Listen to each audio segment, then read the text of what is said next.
اور مقبوضہ کشمیر کا، مقبوضہ وادی کا اسٹیٹس تبدیل کرنے کی کوشش کی ہے یک طرفہ طور پہ، اسے مسلسل مار پڑ رہی ہے۔ چائنا بھی مار رہا ہے اور پاکستان بھی مار رہا ہے، اور اب اس کے لیے خطرات آنے والے دنوں میں مزید بڑھنے کا اندیشہ ہے۔ اس کی وجہ ہے کہ آہستہ آہستہ جو ہے معاملات بھارت کے ہاتھ سے نکلتے جا رہے ہیں، اور بھارت ہر طرف سے گھیرے میں آنے والا ہے، اور اس خطے میں خاص طور پہ بھارت ایسی تنہائی کا شکار ہونے والا ہے کہ سوچا بھی نہیں جا سکتا۔ اس کی وجہ یہ ہے کہ وہ ایک ایسے دلدل میں پھنس گیا ہے، امریکی دلدل میں پھنسا ہوا ہے بھارت۔ ہم ایک طویل عرصے کے بعد اس دلدل سے نکل چکے ہیں، تقریباً 7 دہائیاں ہمیں لگیں اس دلدل سے نکلنے کے لیے۔ بھارت اب اس دلدل میں پھنس چکا ہے، تقریباً گھٹنوں تک تو پھنس چکا ہے۔ اب وہ زور لگا رہا ہے نکلنے کے لیے، اور جتنا زور لگاتا ہے اتنا ہی نیچے دھنس جاتا ہے۔ فوجی اڈے مانگے ہوئے ہیں، فوجی اڈے مل نہیں رہے، اور امریکہ فوجی اڈے مانگ رہا ہے، اور فوجی اڈے اس کو ہر طرف سے انکار ہو چکا ہے۔ وسط ایشیائی ریاستیں ازبکستان، کرغزستان، پاکستان یہاں سے نہیں مل رہے۔ افغانستان بوریا بستر گول، وہاں سے بھی چھٹی ہو چکی ہے، اور اس ریجن میں اب اس کا کوئی حمایتی رہا نہیں۔ ایک صرف مودی سرکار نے بے وقوفی کی ہوئی ہے، اس کو قابو کرنے کی کوشش کر رہے ہیں۔ تو اس لیے، اور اس میں پھر یہ ہے کہ 5 اگست کے بعد ریجنل پلیئرز تو ہو ہی گئے، اور افغانستان کی پالیسی کی وجہ سے بھی جو ریجنل پلیئرز ہیں وہ انڈیا سے مکمل طور پہ ناراض، بلکہ انتہائی تنہائی کا شکار ہے انڈیا۔ تو اب ہو کیا رہا ہے؟ اب انڈیا نے مڈل ایسٹ کی طرف دیکھا ہے، اور اس میں اسرائیل جو مڈل ایسٹ کے ممالک ہیں، اسرائیل کے ذریعے اس نے انٹری مارنے کی کوشش کی کہ جناب کسی طریقے سے وہ آ کے مقبوضہ وادی میں جا کے کوئی تھوڑا سا ہل جل پیدا کریں، اور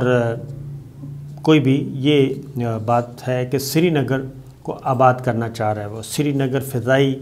روٹ کو بحال کرنا چاہ رہا ہے۔ بہت عرصے سے سری نگر کا جو ہوائی اڈہ ہے وہ انٹرنیشنل فلائٹس کے لیے بند ہے، تو ایک طویل عرصے کے بعد اس نے دوبارہ پروازیں شروع کی، سری نگر سے شارجہ پروازیں شروع کی، اور اس کے لیے امیت شاہ خاص طور پہ آئے جی دلی سے، اور آ کے انہوں نے کہا، اعلان کیا۔ تو یہ پاکستان نے یہ منصوبہ خاک میں اس طرح ملایا کہ 2 نومبر منگل کا روز تھا، سری نگر اور شارجہ کے درمیان بھارتی ایئر لائنز کو اپنی فضائی حدود استعمال کرنے سے منع کر دیا، اور جیسے ہی پاکستان کے علم میں یہ بات آئی تو پاکستان نے خاص طور پہ بھارت کو ایک پیغام دیا کہ اگر پاکستان کی فضائی حدود کی خلاف ورزی ہوئی تو پھر کچھ بھی ہو سکتا ہے، لہٰذا وہ مسافروں کے بھی اور جہاز کی بھی ذمہ دار وہ خود ہی ہیں۔ تو ہوا یہ کہ انڈیا کی یہ پرواز ہے، گو فرسٹ کے نام سے ایئر لائن ہے، اور اس نے یہ کام شروع کیا، اور ان کا خیال تھا کہ چونکہ سری نگر سے شارجہ کی طرف جا رہے ہیں اور ان کو راستہ مل جائے گا، پاکستان رجسٹ نہیں کرے گا، لیکن پاکستان نے ایسا نہیں کیا۔ اب اس کے لیے متبادل روٹ کیا ہے؟ متبادل روٹ میں آپ کو بتاتا ہوں کہ یہ تھا کہ بھارتی شہر، پھر پرگئی گئی جی وہاں سے، پھر احمد آباد، اور وہاں سے عمان، اور عمان سے ہوتی ہوئی یہ شارجہ لینڈ کیا، اور اس سے اس کو تقریباً 1-1.5 گھنٹے کی اضافی مسافت کرنا پڑی، اضافی فیول استعمال ہوا، اور یہ پرواز جو ہے وہ کیا کہنا چاہیے کہ انتہائی مہنگی، فیزیبل نہیں رہی، اور اب یہ پروازوں کا جو سلسلہ شروع کرنے کی کوشش کی تھی وہ ہو گئی، خاک میں مل گئی۔ اس کی ریزن ہے یہ کہ یہ خبر کیوں اتنی بڑی ہے کہ پاکستان نے انکار کر دیا اور ایئر لائن کو متبادل روٹ کرنا پڑا۔ وہ اس لیے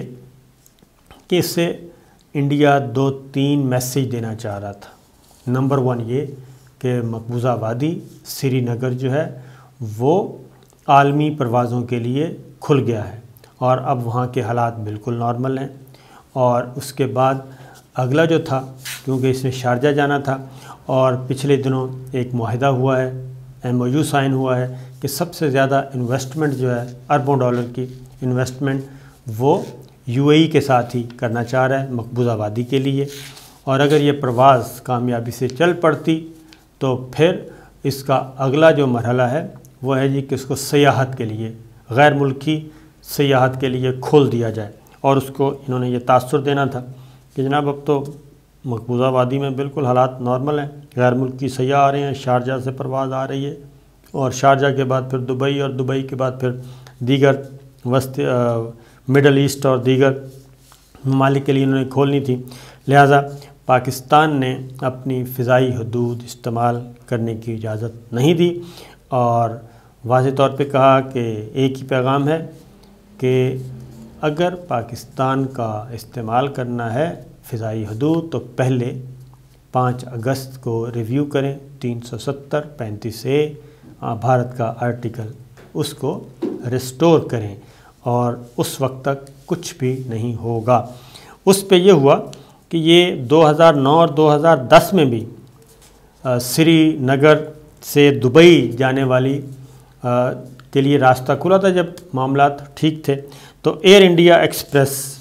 کو بھی پاکستان نے روک دیا تھا، منع کر دیا تھا، اور اس لیے اب پھر ایسا ہی ہوا ہے۔ اور ہوا یہ ہے کہ دلی سرکار کو تو تکلیف جو ہوئی سو ہوئی، جو دلی نواز اور ہندو نواز جو کشمیری قیادت ہے، مسٹر فاروق عبداللہ جو ہے، ان کو بھی بڑی تکلیف ہوئی ہے، اور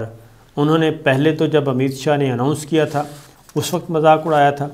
کہ جناب یہ آپ اناؤنس تو کر رہے ہیں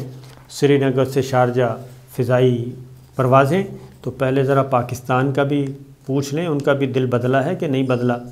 اب جب ہو گیا تو انہوں نے پاکستان پہ تنقید کی ہے۔